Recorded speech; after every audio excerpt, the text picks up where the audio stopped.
Doha, Dubai. U.S. President Donald Trump said on Tuesday leaders he met on a Middle East trip had warned him that Qatar was funding "radical ideology" after he had demanded they take action to stop financing militant groups. The comments on Twitter, Trump and a pose first about the rift between Qatar and major Arab nations over alleged support of Iran and Islamist groups, came as the leader of Kuwait was to meet in Saudi Arabia to try to mediate the dispute. Qatar vehemently denies the accusations against it, calling them baseless. Ordinary Qataris, however, were to be found crowding into supermarkets to stock up on goods against the crisis.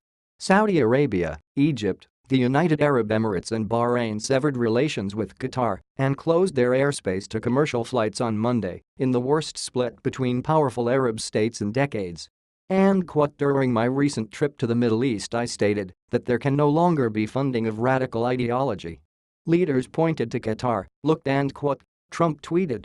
The comments lent credence to a view held by some analysts that Trump in his Middle East trip emboldened the Arab nations to take action, even though Qatar is a U.S. ally and hosts a U.S. military base. Gulf Arab officials said Kuwait and a pose Emir Sheikh Sabah Al Ahmed Al Jaber Al Sabah will meet with Saudi Arabia and a pose King Salman later in the day, hoping to heal the damaging rift which has affected global oil prices, hit travel plans and sown confusion among bankers and businesses in the region. The split among the Sunni states erupted last month after Trump attended a summit of Muslim leaders in Saudi Arabia, where he denounced Shia and a pose Iran and a pose destabilizing in Arab lands, where Tehran is locked in a tussle with Riyadh for influence. In a sign of the potential consequences for the Qatari economy, a number of banks in the region began stepping back from business dealings with Qatar. Saudi Arabia and a pose central bank advised banks in the kingdom not to trade with Qatari banks in Qatari riyals, sources said. Oil prices also fell on concern that the rift would undermine efforts by OPEC to tighten production. Qatar and the other Arab states fell out over Doha and a pose alleged support for Islamist militants and Shia and a pose Iran.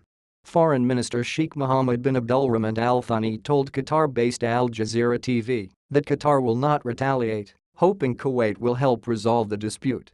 It wants to give Kuwait and a pose ruler the ability to proceed and communicate with the parties to the crisis and to try to contain the ISSUE Qatar and a pose leader, Sheikh Tamim bin Hamad Al Thani, spoke by telephone overnight with his counterpart in Kuwait and, in order to allow Kuwait to mediate, decided to put off a planned speech to the nation, the foreign minister said. Qatar has for years parlayed its enormous gas wealth and media influence into a broad influence in the region. But Gulf Arab neighbors and Egypt have long been irked by its maverick stances and support for the Muslim Brotherhood, which they regard as a political enemy. Yemen, Libya and a pose Eastern-based government and the Maldives, close allies of Qatar and a pose adversaries in the spat, also cut ties. Tightening pressure, Saudi Arabia and a pose aviation authority revoked the license of Qatar Airways and ordered its offices to be closed within 48 hours, a day after the kingdom, the UAE and Bahrain closed their airspace to Qatari commercial flights. Flight tracker websites showed Qatar Airways flights taking a circuitous route mostly over Iran to avoid their neighbors. Some Saudi Arabian and UAE commercial banks were also shunning Qatari banks, holding off on letters of credit, banking sources told Reuters on Tuesday. With an estimated $335 billion of assets in its sovereign wealth fund and its gas exports earning billions of dollars every month, Qatar, however, has enough financial power to protect its banks. Qatar and a pose stock market rebounded in early trade on Tuesday after plunging the previous day, but the Qatari rial fell against the US dollar. Kuwait and a pose emir, who has spent decades as a diplomat and mediator in regional disputes, hosted Sheikh Tamim last week as the crisis began brewing. Monday and a pose decision forbids Saudi, UAE and Bahraini citizens from traveling to Qatar, residing in it, or passing through it, instructing their citizens to leave Qatar within 14 days and Qatari nationals were given 14 days to leave those countries. The measures are more severe than during a previous 8-month rift in 2014, when Saudi Arabia, Bahrain and the UAE withdrew their ambassadors from Doha again alleging Qatari support for militant groups. For a graphic on Qatar fallout, click here. For a graphic on Qatar energy, click here.